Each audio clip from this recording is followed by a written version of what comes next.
पूर्वी, अरे पूर्वी, अरे हटो यार, अरे पूर्वी, अरे वेरी गुड, तुमने तो कमाल कर दिया भाई। Thank you very much, thank you very much, तुम कमाल हो यार। अरे सालों के साहब, ऐसी क्या बात हो गई जो खुशी से आपकी छाती फूल गई?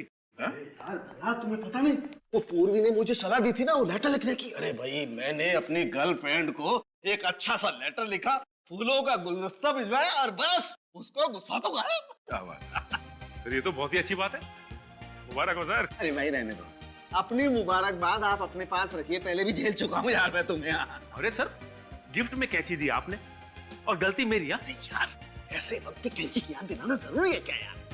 मैंने कहा था ना सर कि आपका लिखा हुआ खत पढ़ के वो खुश हो जाएगी। वेरी गुड पूरी, तुम कमाल हो। आइंदा से इस मामले में कोई टिप्स लेनी होगी ना बेटा, मैं सीधा तुम्हारे पास आऊंगा। यस। अरे डॉक्टर साहब, पूर्वी से क्यों, आप तो ये तालिका से भी ले सकते हैं और उसके लिए आपको यहाँ ब्यूरो में आने की जरूरत भी नहीं पड़ेगी। अरे नहीं था यार, तुम समझते नहीं हो यार, तारिका की इस मामले में जरा पसंद कमजोर है यार। डॉक्टर साहब, अभिजीत के बारे में अगर कुछ कहना है तो मेरे सामने तो प्लीज आप। अच्छा, बुरा लगा ना, बुरा लगा, कोई बात नहीं है यार, मैं भी अपना वक्त बर्बाद नहीं करना चाहता ये डिस्कस करके यार। अरे मेरे पास टाइम नहीं है, मुझे फेशियल कराने जाना है यार। सर, फेशियल और आप? क्यों, मैं फेशियल क्यों नहीं है? नहीं, बिल्कुल सर, करना चाहिए, आपको फेशियल करना चाहिए। हाँ, और आज तो जरूर करना चाहिए यार। बिल्कुल। यू नो डेटिंग है, डिनर पे जा रहा हूँ गर्लफ्रेंड के साथ यार। बहुत अच्छी बात है सर, उम्मीद करते हैं कि जब तक आप दोनों का डिनर खत्म हो जाता है तब तक हम लोग ये केस सॉल्व कर देंगे। यस यस, ऑफ कोर्स तुम केस सॉल्व करो, मैं डिनर सॉल्व करता हूँ। बाय पूर्वी, बाय। सर, डॉक्टर साड़ुंकी भी कमाल के, उम्र 55 की, दिल बचपन का। अरे उनके सामने मत बोल देना, जीना हराम कर देंगे तुम्हारा। सर, स्केच तैयार हो गया। गुड, देखे जरा। ओह, तो ये है वो चैंपियन। अब इस चैंपियन का अच्छा वक्त शुरू होगा।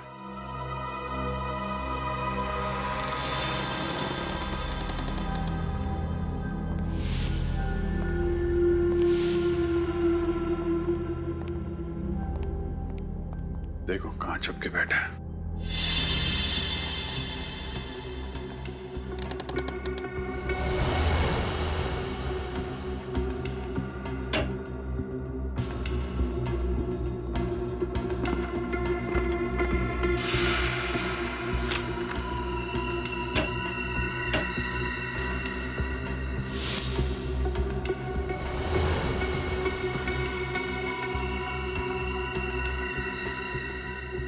ये किसकी फोटो है?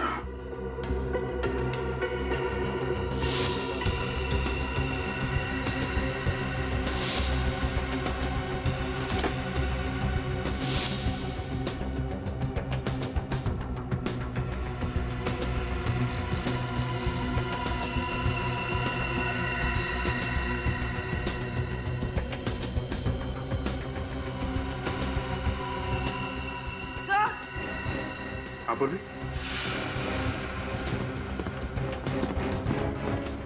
सर यहाँ पर ये नीडल्स और सिरिंजेस मिली है। सर ये वो केमिकल जो जूतों में इस्तेमाल किया गया था, और सर ये जेल जो पैरों को सुन्न करने के लिए जूतों में डाला गया था। सर यहाँ पर ये लाल जूते भी हैं, और सर ये इंजेक्शन।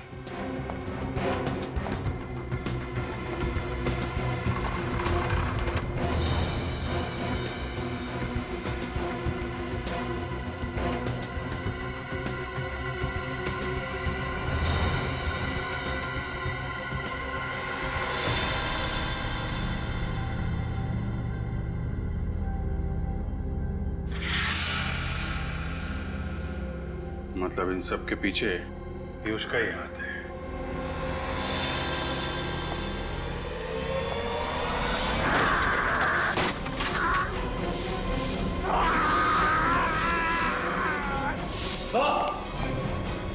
पूर्वी, सब कुछ उठा लो। विनीत,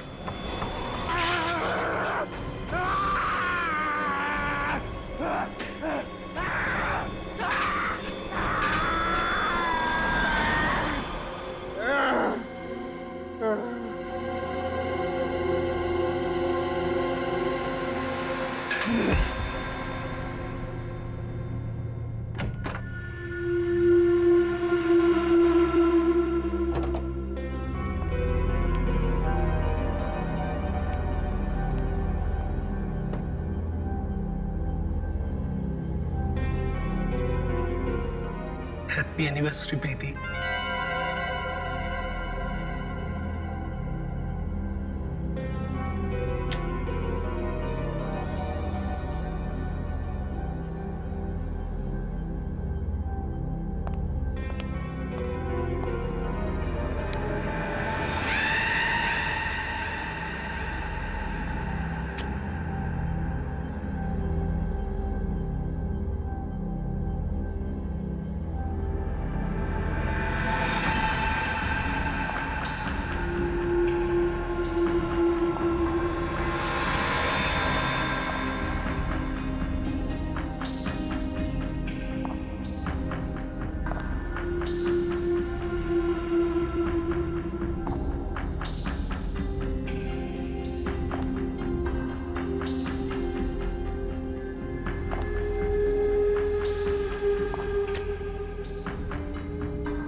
क्या बात है प्रीति, तुम ठीक तो हो ना?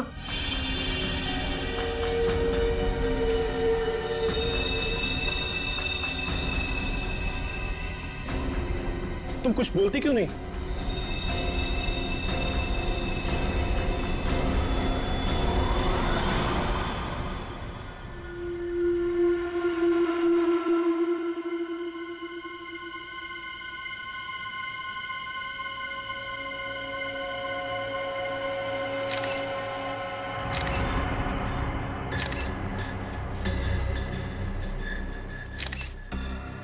तीन, चार, पाँच, छह, सात।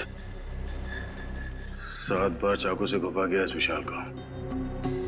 एक पत्नी अपने पति को इतनी बेरहमी से मारेगी, वो भी शादी के सालगिरह के दिन, यकीन ही नहीं हो रहा। हाँ सर, इसकी लाश को देखकर लग रहा है इसकी पत्नी बहुत नफरत करती होगी इससे।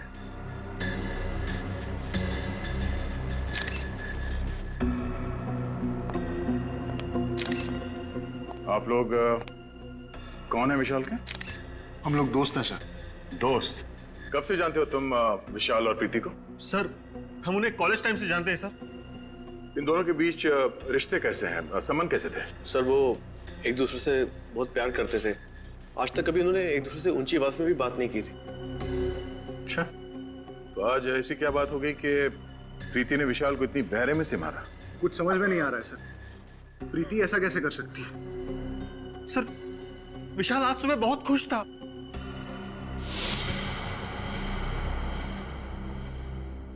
हैप्पी एनिवर्सरी प्रीति।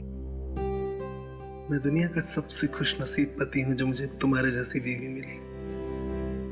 काश आने वाले हर जन्म में तुम मेरी ही बनकर रहो। क्या बात है, बीवी की फोटो के साथ इतनी रोमांटिक बातें हो रही है। अबे साथ में होती होगी तो ये जनाब तो शायर बन जाते होंगे। यार ये तो बहुत गलत बात है, दरवाजा खटखटा के आना चाहिए था ना। अच्छा, तुम लोगों ने मेरी सारी बातें सुन ली। अरे सुन ली तो क्या हुआ, तू हमारे कॉलेज का दोस्त है यार, लंगोटिया यार। और प्रीति को इम्प्रेस करने के तरीके हम ही से तो पूछता था। भूल गया? कैसे भूल सकता हूँ यार, मेरे घोड़ी चढ़ने का श्रेय तुम लोगों को ही तो जाता है। वो बात तो है, और इसीलिए आज हमें पार्टी चाहिए। हाँ पार्टी? हाँ, तेरी वेडिंग एनिवर्सरी की पार्टी यार। यार प्रीति से पूछना पड़ेगा। क्या बात कर रहा है यार, उसे पूछने की क्या जरूरत है? अरे सरप्राइज दे देते हैं उसको, वो खुश हो जाएगी। बढ़िया, तो अच्छा है, ठीक कह रहा तू। मैं भी कुछ ऐसा ही सोच रहा था, है ना? तो आज रात 10 बजे पार्टी पक्की। Done done done done done.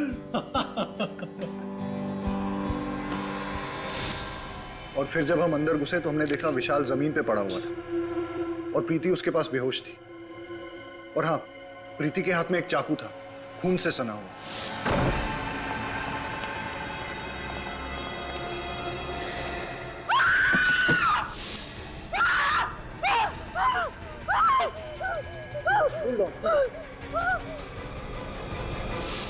अच्छा, विशाल ने पिछले कुछ दिनों में प्रीति के बर्ताव के बारे में कुछ कहा कि वो किसी बात को लेकर टेंशन में थी या विशाल से किसी कारण वो परेशान थी?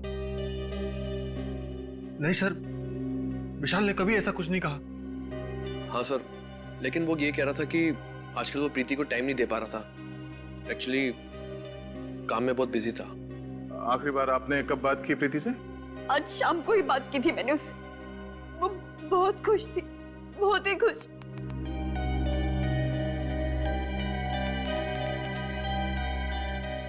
सर, प्रीति, प्रीति, प्रीति, क्या हुआ था यहाँ पे? प्रीति, तुम ठीक हो? हमारी आवाज सुनाई दे रही है तुम्हें? सर, लगता है सदमे में है। सर, कहीं ये एक्टिंग तो नहीं कर रही है सदमा लगने की? श्रेया, काम करो, इसे ब्यूरो लेके चलो। विनीत, आसपास लोगों से पता करो कि प्रीति और विशाल के बीच में संबंध कैसे थे। अफेड़ी, इनके दोस्तों का नाम और एड्रेस ले लो और इनसे बोलना कि जब तक ये केस सॉल्व नहीं हो जाता कोई भी शहर छोड़ के बाहर नहीं जाएगा। सर, ये प्रीति तो कुछ बोलने को तैयार ही नहीं। लगता है अपने पति की मौत का गहरा सदमा लगा उसे। सदमा कैसा सर? इसने अपने ही हाथों से अपने पति विशाल का खून किया है। हाँ सचिन, पर कुछ तो है जो इसे बाकी के खूनियों से अलग करता है। विशाल के खून के बाद इसने भागने की कोशिश नहीं की और ना ही कोई बहाना बनाया। विशाल की मौत के बाद से लेके अब तक इसकी जुबान से एक शब्द तक नहीं निकला। पानी का एक घूंट तक नहीं पिया इसने। पता नहीं इसके दिमाग में क्या चल रहा है। क्या बात है भाई? बड़ी टेंशन में तुम लोग? टेंशन की बात है सर।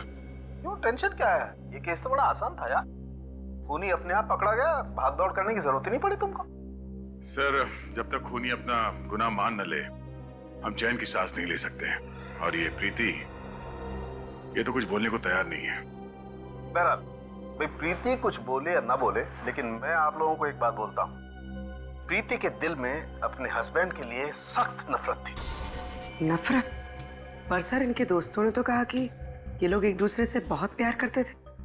लव मैरिज थी इनकी। लव मैरिज थी या अरेंज मैरिज थी मुझे नहीं मालूम, लेकिन विशाल के शरीर पर जो चाकुओं के घाव हैं, उससे साफ पता लगता है कि प्रीति के दिल में विशाल के लिए सख्त नफरत थी। जगह जगह पर चाकू से वार किए गए।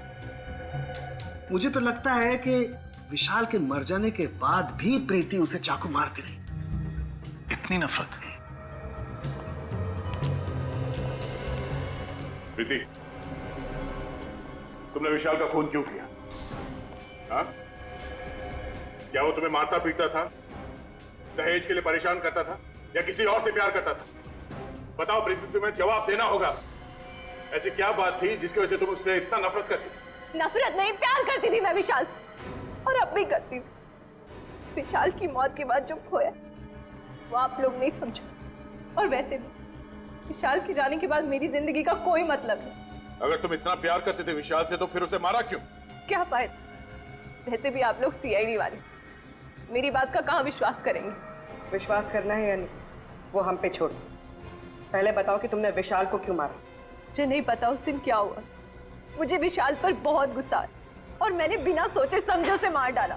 कोई किसी को बेवजह 7-7 बार चाकू नहीं मारता प्रीति। मैंने कहा था आप लोग मेरी बात का भरोसा नहीं करेंगे, और वैसे भी मुझे कुछ नहीं कहना। चढ़ा दीजिए मुझे फांसी पर, मुझे नहीं जीना। चढ़ा दीजिए मुझे फांसी पर, मैं विशाल के बिना नहीं जी सकती। दया, यार मुझे लगता है इस लड़की के साथ कुछ प्रॉब्लम है। कैसी प्रॉब्लम सर? यार वो तो समझ में नहीं आ रहा है, लेकिन मुझे लगता है कत्ल करते वक्त इस लड़की का दिमाग इसके काबू में नहीं था। सर, कत्ल करते वक्त तो किसी भी खूनी का दिमाग काबू में नहीं रहता। मुझे तो लगता है ये लड़की झूठ बोल रही है।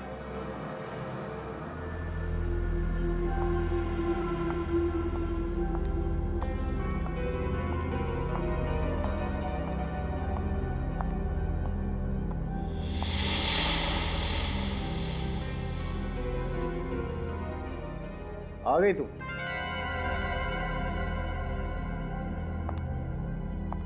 फोन भी नहीं उठा रही। मुक्ता कहाँ रह गई थी तू? कब से इंतजार कर रहा हूं। क्या हुआ? सब ठीक तो है ना? ओ, समझ गया। लगता है इस बार तुमने फिर से क्रेडिट कार्ड की लिमिट एक्सीड कर दी है ना? डोंट वरी, मैं कमाता किसके लिए हूं यार? तुम्हारे लिए। अभी बहुत लेट हो रहे हैं, चलते हैं, ठीक है?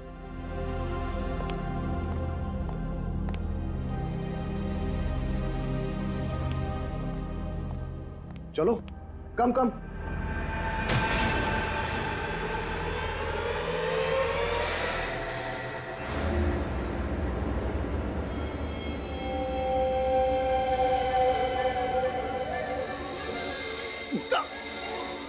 ये क्या किया तुमने? क्या कर रही हो ये?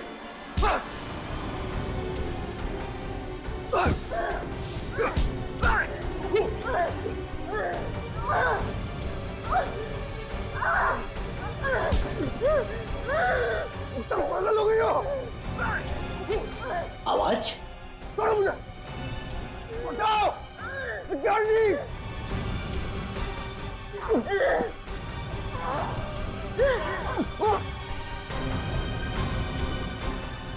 छोड़ो! क्या कर रही हो? मैं क्या कर रही हूँ?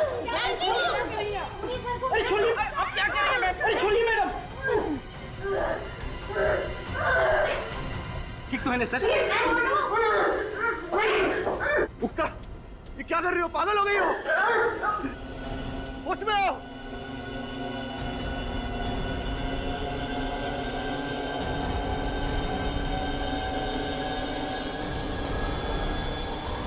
मुक्ता!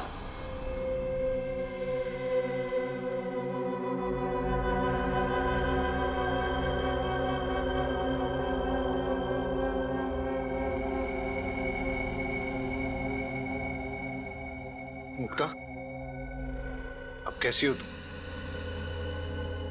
मुझे माफ कर दो चेतन।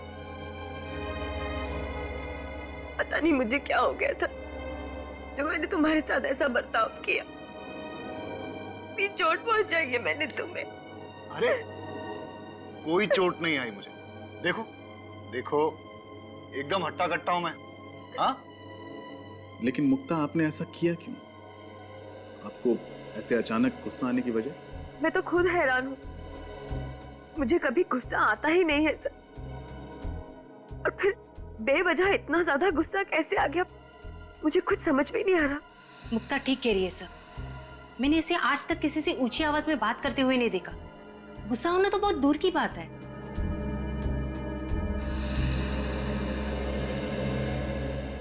तो आप दोनों का कहना है कि आप लोगों ने अपने अपने पतियों पे इसलिए हमला किया क्योंकि आप लोगों को अचानक उन दोनों पे बहुत तेज गुस्सा आने लगा।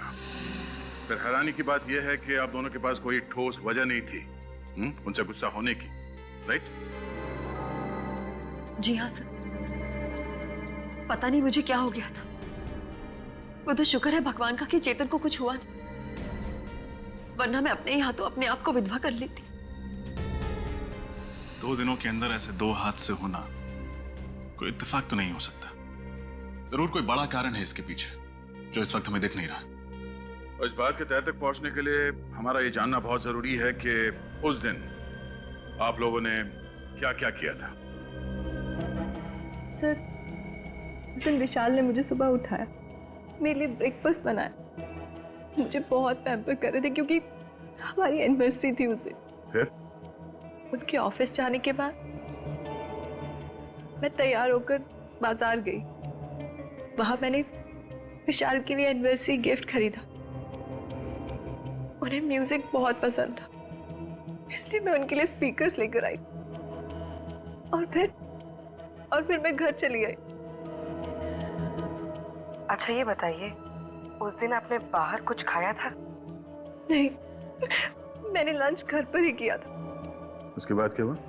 उस दिन जब मैं घर वापस आई तो दरवाजे पर एक गिफ्ट पार्सल पड़ा था और उसमें लाल रंग के जूते थे जिस पर जिस पर विशाल ने एक नोट लिखा था, हैप्पी एनिवर्सरी। उसके बाद उसके बाद मैं विशाल के घर आने का इंतजार करने लगी। खुद को संवारने लगी, विशाल की पसंदीदा साड़ी पहनी और उसके वो भेजे हुए जूते पहने।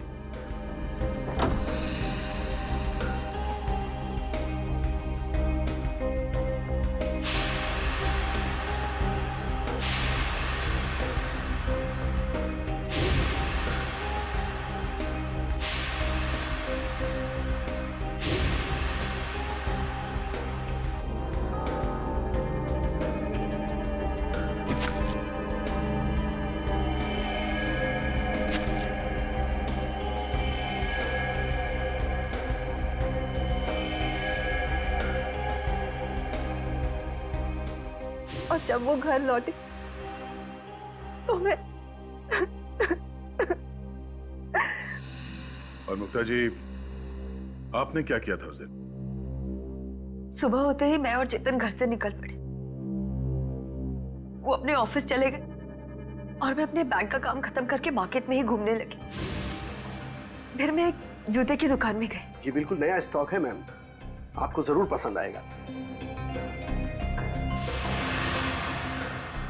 ये है तो बहुत प्यारे, लेकिन क्या आपके पास इनमें लाल कलर है? नहीं मुक्ता जी, लाल कलर के जूते आउट ऑफ स्टॉक है। भाई साहब, मैं पार्टीज में ना सिर्फ लाल कलर पहनती हूँ, मंगा दीजिए ना। अरे क्यों नहीं मुक्ता जी, आपके लिए क्यों नहीं मंगवाऊंगा। मुझे शाम तक का वक्त दीजिए, मैं लाल कलर का जूता आपके घर पे भिजवा दूंगा। ठीक है, लेकिन 4 बजे तक भिजवा दीजिएगा। ओके। वही जूते पहन के मैं चेतन के ऑफिस गई और फिर ऑफिस। अच्छा ये बताइए कि आपने बाहर कुछ खाया पिया था क्या? जी हाँ, मैंने और चेतन ने लंच बाहर ही किया था। पूर्वी, इन दोनों को अंदर ले जाओ। आई।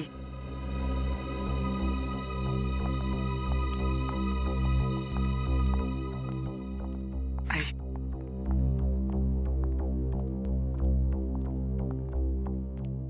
सर, दोनों कहानियों में एक चीज कॉमन है, लाल जूते। हाँ रजत, पर इन लाल जूते में ऐसी क्या बात हो सकती है? मगर सर, प्रीति को ये लाल जूते उसके पति ने गिफ्ट किए थे और मुक्ता को दुकानदार ने होम डिलीवरी की थी। हाँ विनीत, मगर ये लाल जूते ही हैं जो इन दोनों कहानियों को आपस में जोड़ती है।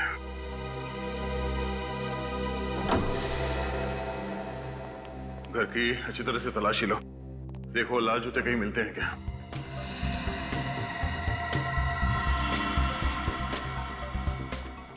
निखिल तुम अंदर चेक करो, मैं यहां देखता हूं।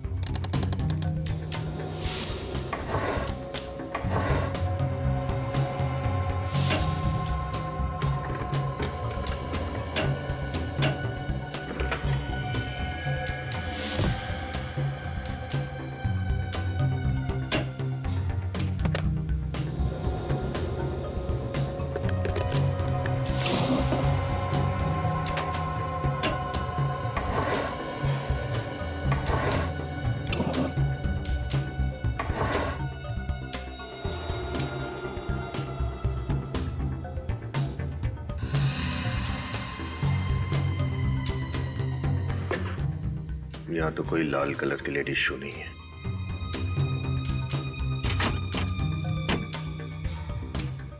सर जूते अंदर नहीं है। यहां भी नहीं।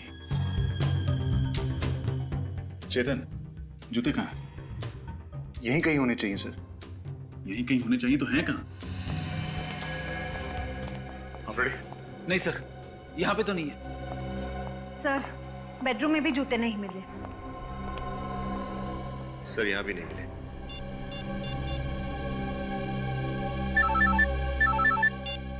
हाँ बोलो।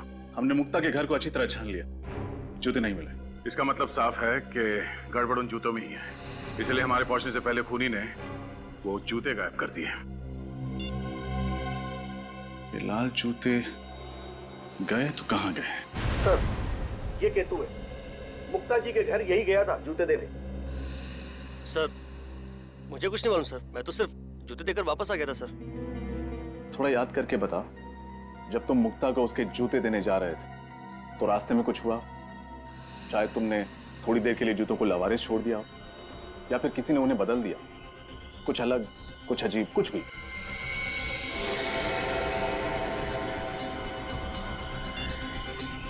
हेलो, हाँ सर, एड्रेस मिल ही नहीं रहा है। कौन सा पता देकर रखा है? मिल ही नहीं रहा है। अरे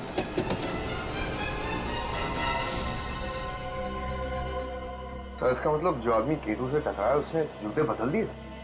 हो सकता है पंकज, और अगर जल्दी ही उन खूनी जूतों का राज पता नहीं चला तो शायद कुछ और पति मारे जाएंगे अपनी पत्नियों के हाथों।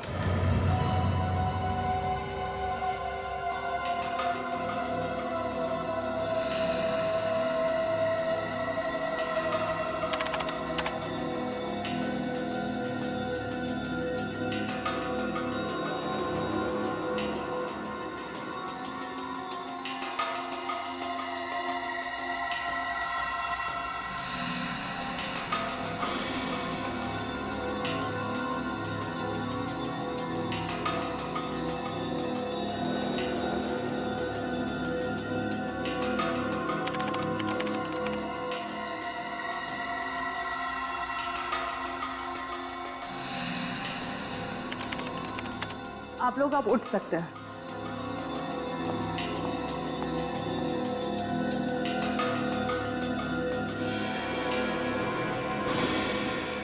ओ, ये चक्कर है। क्या चक्कर है डॉक्टर साहब? अभिजीत, मुझे खूनी का पता लग गया। कौन है सर? जूते। जूते? वही लाल जूते जो इन दोनों लड़कियों ने पहने हुए थे। डॉक्टर साहब, ये कैसे हो सकता है? रजत, उन जूतों में ऐसा कुछ खास था जिसकी वजह से जो भी उन जूतों को पहनता शायद खून करने लगता। मतलब सर, उन जूतों को अगर मैं पहनती तो मैं भी खून कर देती? शायद, चांसेस हैं। क्या बात कर रहे हैं डॉक्टर साहब? ऐसा क्या है उन जूतों में कि उन्हें पहन के एक आदमी खूनी बन जाएगा? मैं बताता हूं। आओ, ये देखो, इन दोनों के पैरों पर ये छोटा सा इंजेक्शन का निशान। इसका मतलब ये है कि इंजेक्शन के जरिए कोई ऐसा केमिकल इनके शरीर के अंदर गया है जिसकी वजह से इन लोगों ने ऐसा वायलेंट रिएक्ट किया है। और ये इंजेक्शन इन्हें तब लगा जब इन दोनों ने वो लाल जूते पहने थे। अगर जूतों में इंजेक्शन था तो हमें महसूस क्यों नहीं हुआ? मतलब हमें चुभता ना, हमें दर्द तो होता। अभिजीत, शायद इंजेक्शन के साथ साथ उसमें एनेस्थीसिया भी था जिसकी वजह से इन दोनों के पैर सुन्न हो गए और इन्हें पता नहीं चला। तो बहुत बड़ी प्लानिंग की खूनी ने। लेकिन डॉक्टर साहब, ये इंजेक्शन था किस चीज का? हॉलीवुड क्रेडॉक। What? हॉलीवुड क्रेडॉक? हाँ सर। Oh my God! क्यों? ऐसा क्या है इस केमिकल में? ये एक ऐसा केमिकल है अभिजीत जो अगर इंसान के शरीर में चला जाए तो उसका ब्लड प्रेशर बहुत हाई हो जाता है, उसके दिमाग में तूफान मचने लगता है, उसे इतना ज्यादा गुस्सा आने लगता है कि वो अपने होश में नहीं रहता, बहुत ही हिंसात्मक, वायलेंट हो जाता है, और ऐसी हालत में वो किसी का खून भी कर सकता है। मतलब सर बहुत ही खतरनाक केमिकल है। हाँ मिनी, इसीलिए इस केमिकल पर बैन है।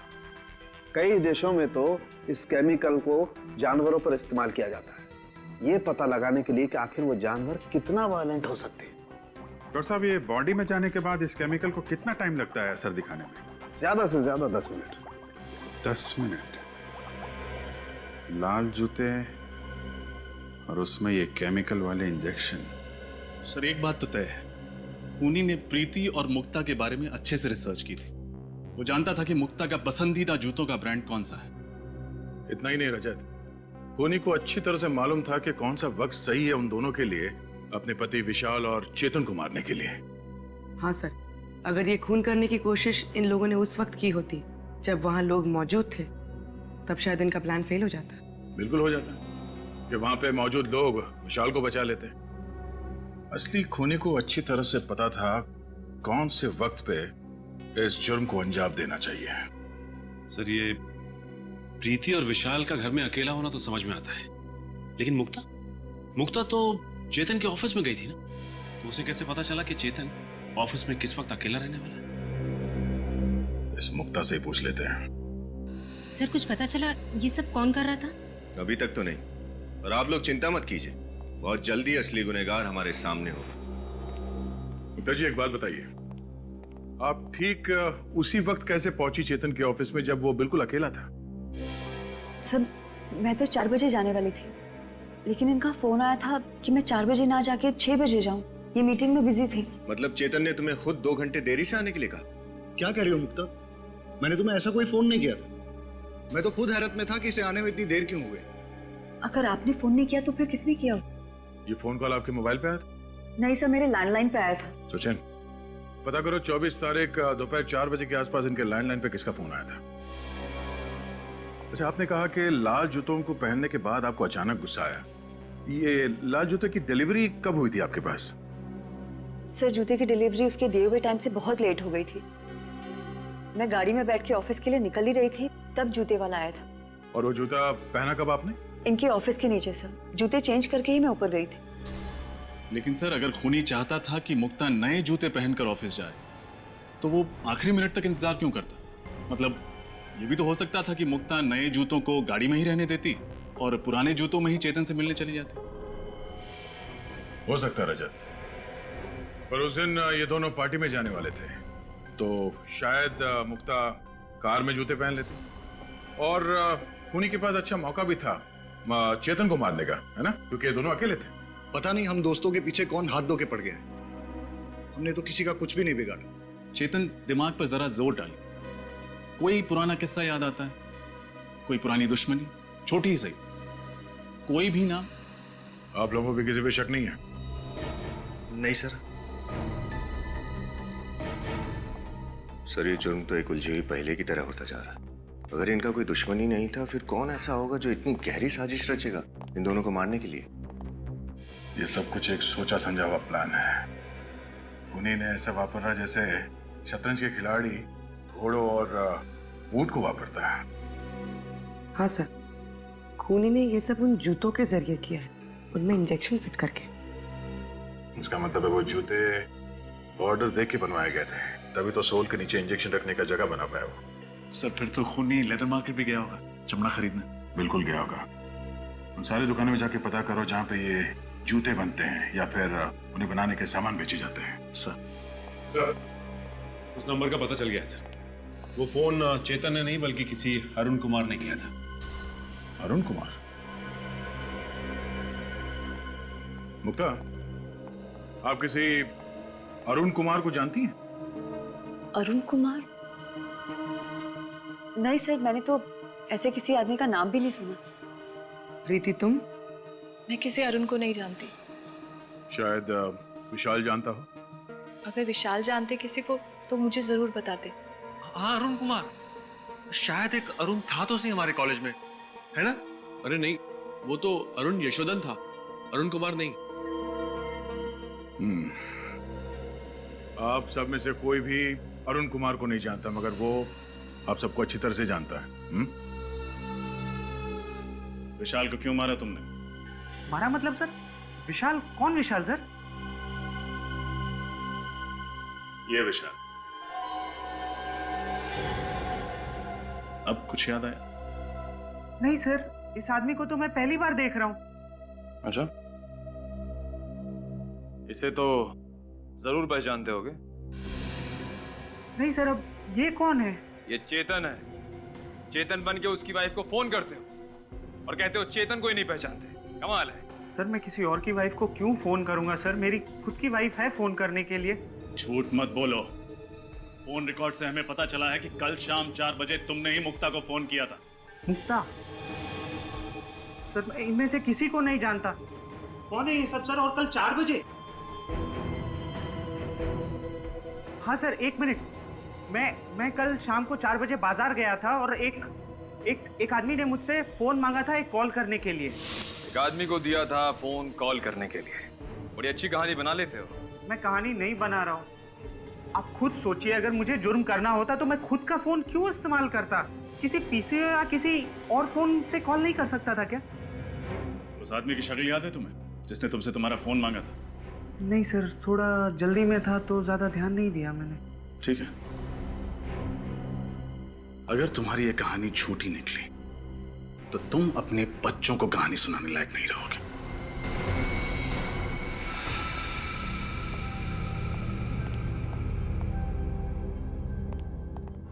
क्या हुआ पीयूष? तूने हम लोगों को अचानक क्यों बुला लिया?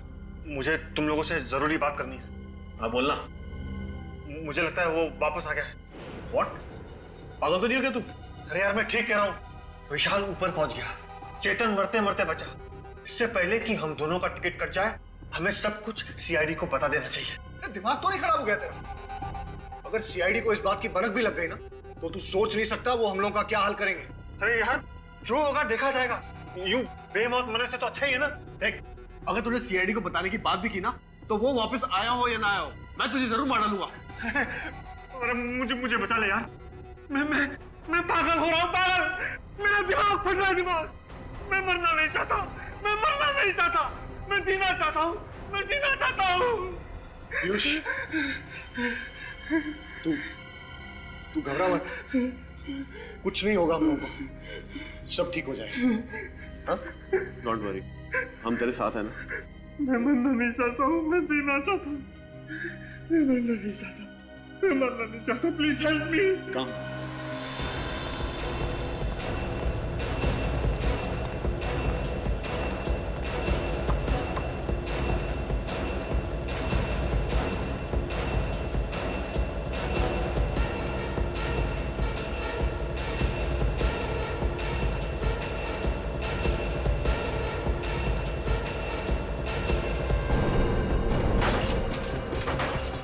पिछले कुछ दिनों में आपके यहाँ कोई आदमी लाल रंग का चमड़ा खरीदने आया था लड़कियों के जूते बनवाने के लिए? ऐसा तो यहाँ कोई नहीं आया सर।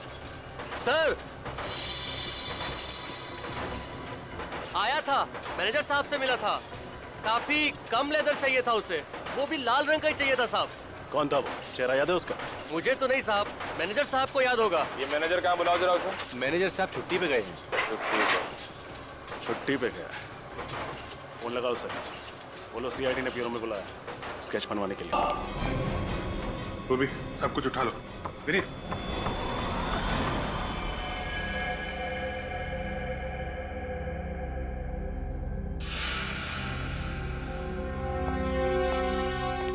सर पीयूष तो यहाँ मरा पड़ा है, लगता है इसने जहर पिया। My God.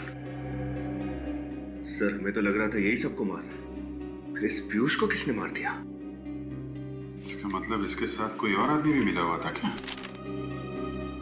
सर ये देखिए, इसके जेब में से ये चिट्ठी है सर। क्या क्या लिखा? मैंने ही विशाल का खून करवाया और चेतन पर हमला भी करवाया। नफरत करता था मैं अपने दोस्तों से। कॉलेज के दिनों से चेतन, विशाल, धीरज मुझे परेशान करते थे और बिजनेस पार्टनर बन जाने के बाद भी मुझे मेरा हक नहीं देते थे। इसलिए गुस्से में आकर मैंने उनसे बदला लेने की ठानी। अगर सीआईडी को मेरे बारे में पता चल गया, इसलिए मैं अपनी जान दे रहा हूं। पीयूष, अजीब बात है सर, जब गुनहगार को पता होता है कि एक ना एक दिन वो पकड़ा ही जाएगा, फिर गुनाह करता ही क्यों है? और इसने तो सीआईडी के डर से खुदकुशी कर ली। बात कुछ हजम नहीं हो रही है विनीत। ये आदमी अपने दोस्तों से बदला लेना चाहता था। इतनी लंबी प्लानिंग की उसने बदला लेने के लिए, और अभी इसका बदला पूरा भी नहीं हुआ। डर के मारे आत्महत्या करेगा क्या? सर, इसके हाथ और पैर पर ये निशान देखिए। रस्सी के बांधने का निशान। पीयूष को बांध के रखा था। लगता तो है सर, लेकिन जब ये ब्यूरो आया था तब तो कोई निशान नहीं था। और ये निशान काफी गहरे हैं, लगता है काफी दिनों से बांध कर रखा गया था इसे। पीयूष को बांध के भी रखा गया था और पीयूष ब्यूरो में भी। अब कुछ कुछ समझ में आ रहा है। डॉक्टर साहब, मैं ठीक तो हो जाऊंगा ना? तुम बिल्कुल फिक्र मत करो, तुम जैसे पहले थे ठीक वैसे हो जाओगे। अब मैं इंजेक्शन लगा रहा हूं, तुम पलट जाओ।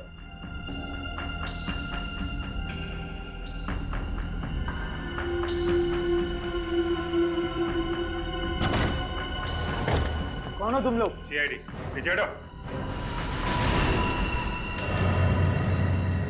चेहरा बदलवाया जा रहा है? चेहरा चाहे पीयूष का हो या अमित का, अंजाम तो फांसी ही है। ये क्या बकवास कर रहे हैं आप लोग? ऐसी कोई बात नहीं है, जाने दीजिए मुझे। कहाँ जा रहे हो? चेहरा नहीं बदल पाओगे? हाँ, मैं पीयूष नहीं, अमित हूँ, अमित। अमित, यही है ना तुम्हारा असली चेहरा? अब बताइए अमित जी, क्यों मारा अपने दोस्तों को तुमने? हैं? दोस्तों के नाम पे धब्बा थे वो लोग, धब्बा। क्यों? ऐसा क्या किया था उन लोगों ने तुम्हारे साथ? उनकी वजह से मैं खूनी बना। मैंने अपने हाथों से सपना की जान ले ली। कौन सपना? सपना, मेरी प्रेमिका। कॉलेज के दिनों में हम एक दूसरे से बहुत प्यार करते थे। एक दिन सपना ने विशाल, पीयूष, चेतन और धीरज को एग्जाम पेपर चुराते हुए देख लिया। फिर उसने धमकी दी कि वो सब कुछ प्रिंसिपल को बता देगी। फिर इन चारों ने उसे मारने का प्लान बनाया। पर सपना तो तुम्हारी गर्लफ्रेंड थी, उनके कहने पे तुमने सपना का खून कर दिया। क्यों? क्योंकि उन चारों ने मुझसे झूठ कहा कि सपना मुझसे बेवफाई कर रही है। वो चारों अच्छी तरह से जानते थे कि मुझे मेरे गुस्से पर काबू नहीं रहता, इसीलिए बिना सच जाने मैंने सपना की जान ले ली। फिर जब तुम्हें सच का पता चला तो तुमने एक एक करके सबसे बदला लेना शुरू कर दिया। हाँ, और डॉक्टर साहब ने मेरी मदद की। इन्होंने मुझे पीयूष का चेहरा दिया, जिसका फायदा उठाकर मैंने अपने प्लान को अंजाम दिया और पीयूष को 1 साल तक कैद कर रखा। और मैं भी यही चाहता था कि इन चारों की मौत की वजह भी वही गुस्सा हो जिसकी वजह से मेरी सपना की मौत हुई थी। और इसीलिए मैंने जूतों में इंजेक्शन फिट किया। प्लान तो अच्छा बनाया था तुमने, लेकिन एक गलती कर दी। पीयूष के मोबाइल से आखिरी कॉल डॉक्टर साहब को कर दिया। सपना का खून किया तुमने। पश्चाताप के आंसू बहाने के बजाय अपने दोस्तों को भी मारा। तुम्हें तो फांसी ही होगी। और डॉक्टर साहब, आप पैसों की लालच में बिक गए।